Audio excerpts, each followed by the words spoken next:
अब ब्रह्मा जी के एक पुत्र हुए, उन पुत्र का क्या नाम था? उन पुत्र का नाम था अत्रि।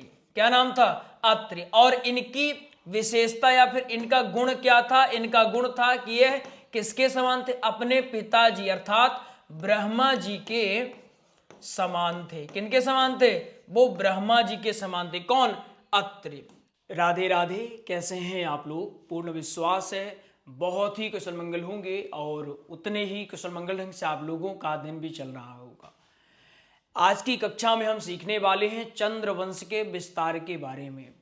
भागवत कथा में एक बहुत ही कठिन विषय है चंद्रवंश का विस्तार। इसमें अधिकतर वक्ताओं को समस्या होती है, क्योंकि बहुत सारी चीज़ें याद भी करना है, फिर इसके साथ ही साथ बोलना भी है और एक क्रम में जमाना भी है। तो सारी चीज़ें अगर एक साथ हो जाती हैं तो नए नए वक्ताओं को समस्या होती है। आज की क्लास में आप लोगों के लिए एक उपहार ये मिलने वाला है कि आज की क्लास देखने के बाद चंद्रवंश के विस्तार के बारे में आपको किसी से पूछने की कोई आवश्यकता नहीं पड़ने वाली है। बढ़िया ढंग से पढ़ेंगे, आराम से पढ़ेंगे। प्रयास आप लोग यह करिए कि जो चीज़ें बताएं तो उसको आप लोग नोट डाउन भी करें, लिखने का प्रयास आप लोग करेंगे, क्योंकि एक शॉर्ट नोट्स आपका ये तैयार होने वाला है। आराम से पढ़ेंगे, ज़्यादा तनाव लेकर के हम नहीं पढ़ने वाले हैं। ठीक है ना? आप लोग तैयार हैं? देखिए, कथा कुछ इस प्रकार की है। पहले आप लोग टॉपिक डाल लीजिए, चंद्रवंश का विस्तार। चंद्र वंश का वर्णन, वर्णन या फिर विस्तार, विस्तार। ठीक, चलिए एक एक करके हम सब कुछ समझेंगे। आप लोग बढ़िया से हेडिंग जो आपने बनाया है अब लिखना शुरू करें। प्रयास करेंगे जो आप लोग लिख रहे हैं एक कोरे कागज में लिखेंगे, कोरे कागज, और इसके साथ ही साथ जो आपकी कॉपी हो वो स्पाइरल वाली हो। बढ़िया से पढ़िए, क्लास में फोकस करिए। पूर्ण विश्वास है आपको चीजें समझ में आएंगी, लेकिन फोकस आपको करना होगा। बहुत कठिन विषय है और बहुत महत्वपूर्ण विषय है। ठीक, शुरू करें हम लोग। चलिए, अगर हम इसके बारे में बताएं तो भागवत कथा के 14वें अध्याय में है। किस अध्याय में? 14वें अध्याय। ये समझ लिया आपने, पहली बात। दूसरी बात यह है कि ये स्कंध कौन से है? ये 9वें स्कंध में है। कौन से? 9वें स्कंध में है। ये प्रमुख बात। चंद्रवंश का जो वर्णन है एक किसके माध्यम से किया जा रहा है? ये किया जा रहा है सुखदेव जी महाराज के माध्यम से। किनके माध्यम से? सुखदेव जी के माध्यम से। और एक किसको कथा सुना रहे हैं? परीक्षित जी को सुना रहे हैं। ठीक है ना? परीक्षित जी। बात समझ में आ गई है? इतना समझ लिया। चलिए हम फिर से रिवाइज करते हैं। चंद्रवंश का जो वर्णन है भागवत के किस स्कंध में है? आप लोग कमेंट कर लीजिए। वो 9वें स्कंध में है। अब एक चीज और कमेंट करिए कि चंद्रवंश का जो वर्णन है ये भागवत के कौन से अध्याय में? 14वें अध्याय। 9वें स्कंद के 14वें अध्याय में वर्णन मिलता है। चंद्रवंश की कथा कौन कह रहे हैं? वो कह रहे हैं सुखदेव जी महाराज। और किससे कह रहे हैं? परीक्षित जी महाराज से कह रहे हैं। कथा कुछ इस प्रकार से प्रारंभ होती है आपकी कि श्री नारायण की नाभि से, श्री नारायण की नाभि से, कहां से? नाभि से। इसको नोट डाउन कर लीजिए। श्री नारायण की नाभि से कौन उत्पत्त हुए? किसकी उत्पत्ति हुई? ब्रह्मा जी की। ठीक, ब्रह्मा जी की उत्पत्ति हुई। नाभि से कौन उत्पन्न हुए? ब्रह्मा जी उत्पन्न हुए। ठीक है ना? चलिए, अब ब्रह्मा जी के एक पुत्र हुए। उन पुत्र का क्या नाम था? उन पुत्र का नाम था अत्रि। क्या नाम था? अत्रि। और इनकी विशेषता या फिर इनका गुण क्या था? इनका गुण था कि यह किसके समान थे? अपने पिताजी अर्थात ब्रह्मा जी के समान थे। किनके समान थे? वो ब्रह्मा जी के समान थे। कौन? अत्रि। क्लियर है ना? बन जाएगा। अत्रि के नेत्रों से, समझना। अच्छा, एक सीक्वेंस में ही बनाते हैं, ऐसे नहीं लिखते अपन, है ना? अत्रि हो गए। अब एक क्रम से हम चलते आएंगे। ठीक, इतना समझ लिया आपने। ब्रह्मा जी की उत्पत्ति कैसे हुई? ब्रह्मा जी की उत्पत्ति हुई श्री नारायण की नाभि से। और ब्रह्मा जी की उत्पत्ति जब हो गई तो ब्रह्मा जी के एक पुत्र हुए। उन पुत्र का क्या नाम था? उन पुत्र का नाम था अत्रि। क्या नाम था? अत्रि नाम था। ठीक है ना। अब अत्रि के नेत्रों से, कहां से? अत्रि के नेत्रों से, ध्यान दीजिएगा, अत्रि के नेत्रों से, कहां से? अत्रि के नेत्रों से कौन उत्पन्न हुए? चंद्रमा। ठीक है ना, चंद्रमा। अत्रि के नेत्रों से चंद्रमा की उत्पत्ति हुई। चलिए एक बार रिवाइज कर लेते हैं। ठीक, रिवाइज करते हुए हम आगे बढ़ेंगे। देखना, ब्रह्मा जी की जो उत्पत्ति हुई है किस प्रकार से हुई है? श्री नारायण की नाभि से उत्पन्न हुए हैं। ब्रह्मा जी के पुत्र हुए अत्रि, और अत्रि का गुण यह था कि वो ब्रह्मा जी अर्थात अपने पिताजी के समान ही थे। उनके नेत्रों अर्थात अत्रि के नेत्रों से चंद्रमा उत्पन्न हुए। ठीक है ना, चंद्रमा का जन्म हुआ। जब ये चंद्रमा की उत्पत्ति हुई तो चंद्रमा की एक विशेषता थी। ये चंद्रमा कैसे थे? बड़े ही तेजस्वी थे। कैसे थे? इनका गुण क्या था? इनका गुण था कि कैसे थे? तेजस्वी थे। ये तेजस्वी थे, एक ज्ञानी भी थे। कैसे थे? एक ज्ञानी थे, और एक ज्ञानी के साथ साथ एक कैसे थे? ये संचालक बहुत बढ़िया थे। कैसे थे? संचालक बहुत ही बढ़िया थे। संचालक के साथ साथ एक और इनकी विशेषता कि कुशल थे या फिर नीतिवान थे। कैसे थे? नीतिवान थे। इनकी इतनी ज्यादा विशेषता देखने के बाद ब्रह्मा जी ने कहा कि यार ये तो बहुत कमाल हो गया, इतना गुण एक साथ किसी में मिल रहा है, ये तो बहुत बड़ी बात है। समझ में आ रहा है ना? बहुत ही सिंपल सी बात है।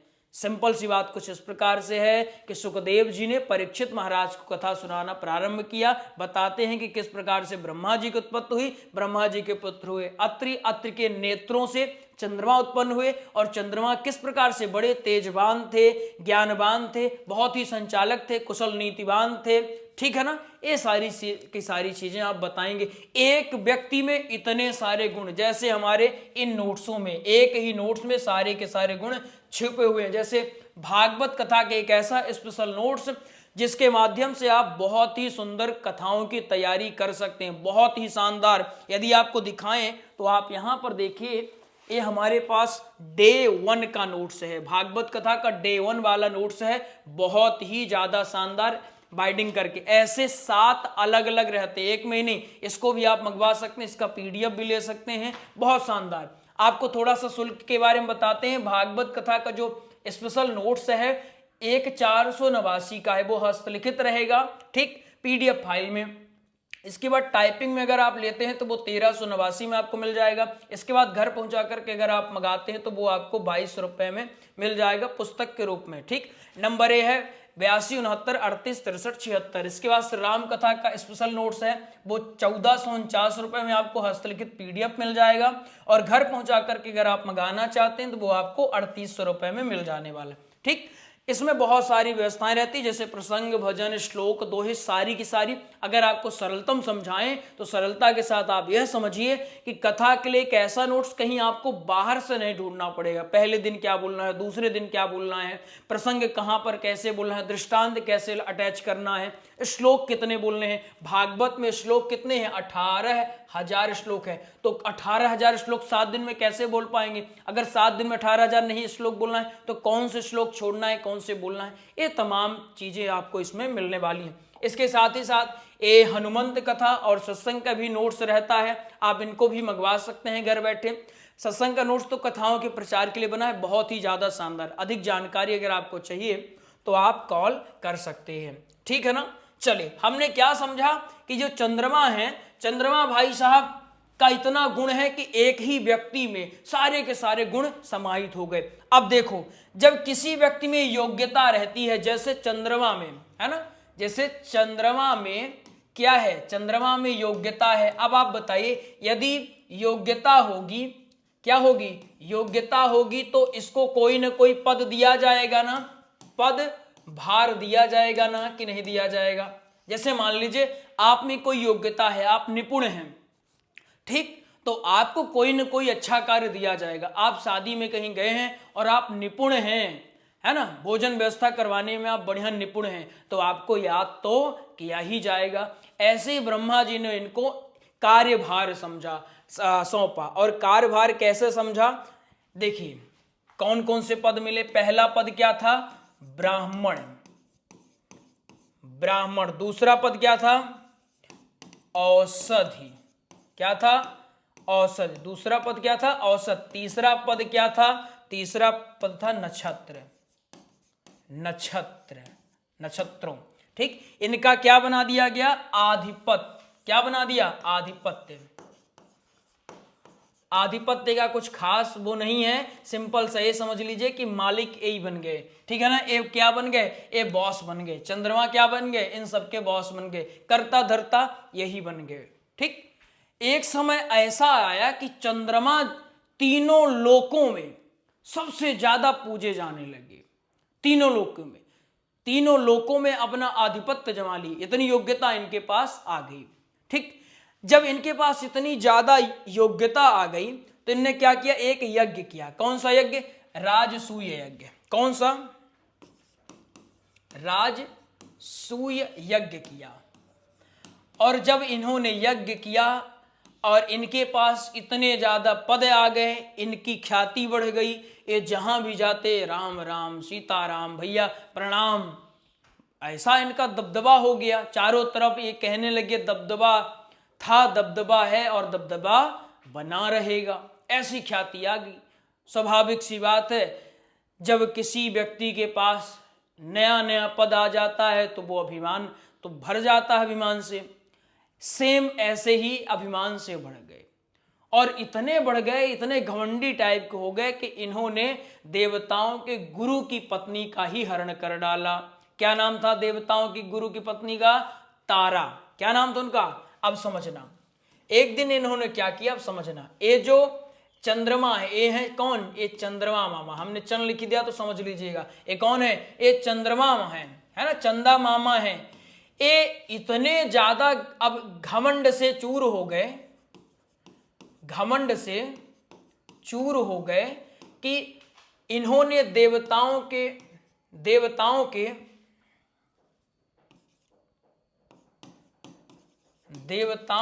गुरु, क्या नाम था, बृहस्पति, बृहस्पति, इनकी पत्नी का ही हरण कर लिया। किसका, इनकी पत्नी का ही हरण। पत्नी का क्या नाम था, तारा। इनकी पत्नी का ही हरण कर डाला। समझ में आ गया, सिंपल सी बात है, समझना। अत्रि के नेत्रों से चंद्रमा जन्म लेते हैं। चंद्रमा बड़े ही गुणवान थे, बड़े ही योग्य थे। इनकी योग्यता को देखते हुए इनको 3 कार्यभार सौंपा गया। जब कार्यभार सौंपा गया, धीरे धीरे इनका मद बढ़ता रहा। इन्होंने मद में ही राजसूय यज्ञ कर लिया। राजसूय यज्ञ करने का अर्थ ये हो गया कि अब हमसे ज्यादा श्रेष्ठ कोई भी नहीं है, हमसे ज्यादा वीर कोई भी नहीं है, ऐसी भावना इनके मन में आने लगी। ठीक, समझ में आ गया ना, बन जाएगा। इसके बाद इन्होंने एक दिन विचार किया कि अब मैं जब इतना महाबली हो ही गया हूं, मेरी ख्याति यत्र तत्र है ही है, तो जो मैं चाहूं, जो मेरी इच्छा है, मैं क्यों ना उस इच्छा की पूर्ति कर लूं। इच्छा अनैतिक है, नैतिक है, इन्होंने विचार नहीं किया। बस इन्होंने सोचा मैं सिर्फ अपनी इच्छा की पूर्ति कर लेता हूं। इन्होंने देवताओं के गुरु महाराज बृहस्पति, इनकी पत्नी का नाम था तारा, तारा का बलपूर्वक हरण कर लिया। बृहस्पति ने खूब आग्रह किया, खूब निवेदन किया कि महाराज ये आप जो कर रहे हैं अनैतिक है, ये आपको शोभा नहीं देता। चंद्रमा ने कहा देखो ऐसा है, मेरे पास अब बल है, और जिसके पास बल होता है, धन होता है, पद होता है, वो कैसा होता है, वो श्रेष्ठ होता है। यह सूचना पहुंची शुक्राचार्य के पास। किनके पास पहुंची, शुक्राचार्य। अब देखना बवाल होगा, है ना। ये शुक्राचार्य महाराज की दुश्मनी किसके साथ थी, शुक्राचार्य की दुश्मनी थी बृहस्पति महाराज के साथ, ठीक है ना। शुक्राचार्य एक नाम है, शुक्राचार्य। शुक्राचार्य कौन है, दैत्यों के गुरु। जैसे देवताओं के गुरु बृहस्पति, वैसे दैत्यों के गुरु कौन है, दैत्यों के गुरु। दैत्यों के गुरु का क्या नाम है, शुक्राचार्य। शुक्राचार्य को सूचना मिलती है कि जो चंद्रमा है इन्होंने तारा का हरण कर लिया है। तो इनकी और इनकी दुश्मनी चलती थी, पटरी नहीं खाती थी। तो ये क्या पहुंचे, ये शुक्राचार्य पहुंच गए चंद्रमा के पास। कहते हैं देखो ऐसा है कि शुक्राचार्य की पत्नी, बृहस्पति की पत्नी को बिल्कुल मत लौटाना। अगर बृहस्पति देवताओं के साथ आता है तो तुम परेशान मत होना, मेरे दैत्य वाले जो विशिष्ट गण हैं वो आएंगे तुम्हारे साथ सामना करेंगे देवताओं का। खूब अब बन गया व्यवस्था, बढ़िया बन गई भाई। दुश्मन दुश्मन दोस्त हो गए। ठीक, दो दुश्मन, इनका इनकी दुश्मनी, बृहस्पति की दुश्मनी थी इनसे, समझ गए आप। ठीक, इनकी दुश्मनी भी थी इनसे। संयोग ऐसा बना कि अब इनकी दुश्मनी और इनकी दुश्मनी थोड़ा ज्यादा कठोर हो गई, क्योंकि इन्होंने पत्नी का हरण कर लिया था। शुक्राचार्य मौके का फायदा उठाना चाहते थे कि मैं काम करता हूं, बृहस्पति से अभी बदला ले लेता हूं, बार बार परेशान करता रहता है तो मैं अभी बदला ले लेता हूं। शुक्राचार्य आधी रात को पहुंचे, कहते हैं चंद्रमा देखो मैं चाहता हूं कि मैं तुम्हारा सहयोग करूं।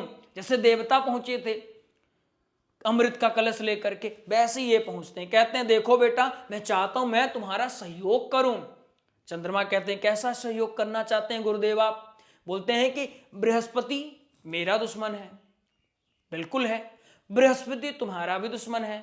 ठीक, अब जब दोनों का दुश्मन एक ही है, लक्ष्य एक ही है, तो फिर हम लोग अलग क्यों रहें?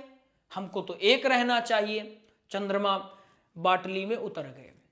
चंद्रमा कहने लगे तो आप चाहते हैं कि मैं उनसे ज्यादा देर तक दुश्मनी करूं? मैंने चुरा तो लिया है, लेकिन अभी भी मुझे थोड़ा सा भय है। बृहस्पति कमजोर नहीं है।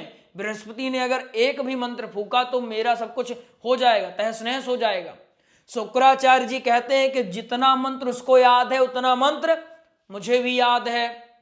अगर उसको 10 मंत्र याद हैं तो मुझे 20 याद है, मैं उससे डबल ही रहता हूं हमेशा, इसलिए तुम मंत्र की चिंता मत करो। चलो ठीक है, बृहस्पति गुरु हैं देवताओं के। चंद्रमा ने कहा अगर मैंने बृहस्पति से पंगा लिया तो जो भी बृहस्पति के अनुचर हैं, शिष्य गण हैं, वो आएंगे और वे ऋषि युद्ध करेंगे। शुक्राचार्य जी ने एक और ऑफर दिया। कहते हैं देखो ऐसा है, मैं करता तो नहीं हूं, वचन भी किसी को नहीं देता, लेकिन तुमको वचन दे रहा हूं कि अगर बृहस्पति देवताओं के साथ युद्ध करने आते हैं तुमसे, तो मैं अपने शिष्य गण के साथ उनका सामना करूंगा। जो पहली तीर होगी तुम विश्वास करना बेटा, मैं अपने सीने पर खाने वाला हूं। अब ये दुश्मनी, अब बात सीधे सीधे हो गई। अब इनका पक्ष चंद्रमा के पक्षधर कौन हो गए? शुक्राचार्य हो गए। अब यह खबर पहुंची है भगवान भोलेनाथ को। भगवान भोलेनाथ कैलाश में विराजमान है, ठीक है ना। चलिए, कैलाश पर्वत पर भगवान भोलेनाथ विराजमान है। देखिए, रिलेट आप कर पाएंगे तभी आपको चीजें याद होंगी, ठीक है ना। विषय कठिन है, अगर इसको कठिनाई के साथ पढ़ाया जाए तो आपको बिल्कुल समझ में नहीं आएगा।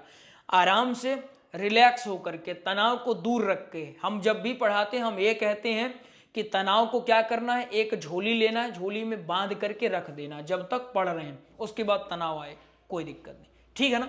सूचना पहुंचती है भगवान भोलेनाथ के पास। भगवान भोलेनाथ भावुक होकर के बृहस्पति महाराज के पास पहुंचते हैं, ठीक है ना। अब बृहस्पति महाराज का साथ देने के लिए तैयार हो चुके हैं, ठीक है ना। चलिए,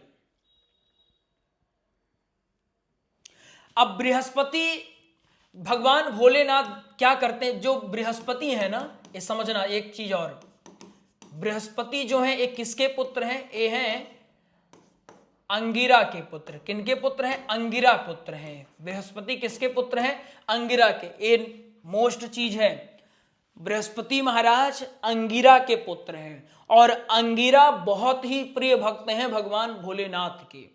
जब भगवान भोलेनाथ को सूचना मिलती है कि मेरे भक्त के पुत्र की पत्नी का हरण हो चुका है, वो दौड़ते दौड़ते पहुंच जाते हैं। समझ में आया कि नहीं आया? नहीं आया, फिर से बताता। देखो, जैसे एक कौन है? भोलेनाथ हैं, ठीक है ना। ये कौन है? ये भगवान भोलेनाथ हैं, ठीक। इनके प्रिय कौन है? इनके प्रिय हैं अंगिरा, ठीक। इनके प्रिय कौन है? अंगिरा, बहुत ही ज्यादा प्रिय है। और जो अंगिरा हैं, अंगिरा के ही पुत्र हैं। अंगिरा के पुत्र कौन है? अंगिरा के पुत्र हैं बृहस्पति। कौन है? अंगिरा के पुत्र हैं बृहस्पति। अब बृहस्पति पर कोई समस्या आएगी तो भाई भगवान भोलेनाथ कि ए भी जब ए प्रिय है तो क्या ए प्रिय नहीं है? ए भी तो प्रिय ही हो गए। मान लीजिए आप हमारे प्रिय हैं, तो जो आपके आने वाली संतान है वो भी हमको इतना स्नेह अगर देती है तो वो भी तो हमारे लिए प्रिय होगी। जैसे और सिंपल समझाते हैं, जैसे आपके पिताजी हैं, आपके बच्चे होंगे, आप अपने पिताजी के लिए प्रिय हैं, ठीक? तो जब आपके बच्चे होंगे तो आपके बच्चे तो और उनको ज्यादा प्रिय होंगे, भाई वो तो नाती हो गए ना। ऐसे ही इनके साथ हुआ, ठीक? अब भगवान भोलेनाथ युद्ध करने पहुंचे, खूब भयंकर युद्ध हुआ। यहां तारा महारानी के कारण खूब भयंकर युद्ध छिड़ गया, देवताओं में और दैत्यों में खूब युद्ध छिड़ गया। यह सूचना पहुंचती है भगवान ब्रह्मा जी के पास। ब्रह्मा जी आते हैं और उन दोनों को शांत करवाते हैं। और जो चंद्रमा थे उनको खूब डांट पड़ती है कि तुमको ऐसा नहीं करना चाहिए था। आखिरकार महारानी तारा पुनः अपने घर को लौट आती हैं। जब घर में लौटती हैं तो महाराज बृहस्पति डांटते तो खूब हैं, परंतु कहते मैं तुझे भस्म नहीं करूंगा। तेरे पेट में जो एक बच्चा है उसको तू जाकर के नष्ट कर दे, ठीक? अब चूंकि वो गर्भवती हो चुकी हैं तो कहते हैं कि अपने गर्भ का ये बच्चा नष्ट कर दे, मैं तुझे भस्म नहीं करूंगा। और भस्म ना करने का सिर्फ कारण यह था कि वो संतान के इच्छुक थे, चाहते थे कि मेरी भी एक संतान हो जाए। तारा के गर्भ से आखिर कौन सा बच्चा जन्म लिया? क्या वो पुत्र चंद्रमा का होगा या फिर महाराज बृहस्पति का होगा? ये हम नेक्स्ट पार्ट में समझने वाले हैं। क्लास आपको कैसी लगी बिल्कुल बताइएगा, बहुत ही ज़्यादा आसान है। एक बार रिवाइज आइए आप लोगों को करवा देते हैं। हमने सबसे पहले क्या पढ़ा? चंद्रवंश का वर्णन या फिर विस्तार। हमने इसमें यह देखा कि जो यह वर्णन है ये भागवत कथा के 9वें स्कंध और 14वें अध्याय में है। बन जाएगा ना? कोई पूछेगा तो बता देंगे आप। इसके बाद हमने देखा कि सुखदेव जी महाराज परीक्षित जी को कथा श्रवण करवा रहे हैं। कोई पूछता है कि ये कौन किसको कथा सुना रहा, तो आप बता लेंगे कि ये ऐसा मामला है। इसके बाद हमने क्या देखा? हमने यह देखा, समझना, हमने क्या देखा कि श्री नारायण की नाभि से ब्रह्मा जी की उत्पत्ति हुई और ब्रह्मा जी के पुत्र हुए अत्रि। और अत्रि का गुण था कि वो ब्रह्मा जी के ही समान थे। अत्रि के नेत्रों से, कहां से? अत्रि के नेत्रों से कौन उत्पन्न हुए? अत्रि के नेत्रों से चंद्रमा की उत्पत्ति हुई। और चंद्रमा की विशेषता इतनी सारी है, ठीक? इसके बाद नेक्स्ट देखिए, हमने देखा कि चंद्रमा की योग्यता को देखते हुए इसको पद दिया गया, ठीक? इनको पद दिया गया। और पद क्या था कि ब्राह्मण, औषधि और नक्षत्रों इनका आधिपत्य बना दिया गया, इनका स्वामी बना दिया, देख रेख करने का काम इनको दे दिया गया, ठीक? जब इनको पद मिल गया, इन्होंने राजसूय यज्ञ किया और राजसूय यज्ञ करने के बाद इनका घमंड बढ़ गया। घमंड के कारण इन्होंने देवताओं के गुरु बृहस्पति की पत्नी तारा का हरण कर लिया, ठीक है ना? जब तारा का हरण कर लिया तो यह सूचना शुक्राचार्य के पास पहुंचती है, जो कि दैत्य गुरु थे, ठीक है ना? बात समझ में आ गई? दैत्य गुरु शुक्राचार्य चंद्रमा के पास पहुंचते हैं और कहते हैं कि वो मेरा पुराना बैरी है और मैं उससे बदला लेना चाहता हूं और तुम एक अच्छे माध्यम मिल गए हैं, इसलिए हम लोग मिल जाएं तो बढ़िया होगा, अच्छा काम होगा, ठीक? अब चंद्रमा के साथ तो हो गए शुक्राचार्य, देवताओं के साथ कौन होगा? बृहस्पति महाराज के साथ कौन होगा? भगवान भोलेनाथ भावनाओं में बह करके आते हैं। और भावनाओं में बहने का कारण क्या था कि जो अंगिरा थे भगवान भोलेनाथ के बहुत ही प्रिय थे, प्रिय भक्त थे, और अंगिरा के ही पुत्र थे बृहस्पति, ठीक? इसके बाद जब पत्नी तारा को लौटाया गया तो वो गर्भवती होती हैं। और गर्भवती जब होती हैं तो निष्कर्ष से निकलता है कि आखिर पुत्र किसका है? क्या ये चंद्रमा का पुत्र है या बृहस्पति महाराज का पुत्र है? लेकिन तारा महारानी लज्जा के कारण चुप थी। गर्भ से आवाज निकलती है, दुष्ट तू बता क्यों नहीं देती है? ब्रह्मा जी एकांत में ले जाकर के जब तारा से पूछते हैं कि आखिर यह किसका पुत्र है, तो आखिर निष्कर्ष क्या निकलेगा वो आपको नेक्स्ट पार्ट में ही बताएंगे, श्लोक भी लिखवाएंगे। आप लोग इस क्लास को बढ़िया से पढ़ लीजिएगा, नोट्स आप प्रिपेयर कर लीजिएगा। बहुत ही शानदार कथा थी, ठीक, क्लास आपको कैसी लगी बिल्कुल आप कमेंट्स के माध्यम से बताइएगा। राधे राधे।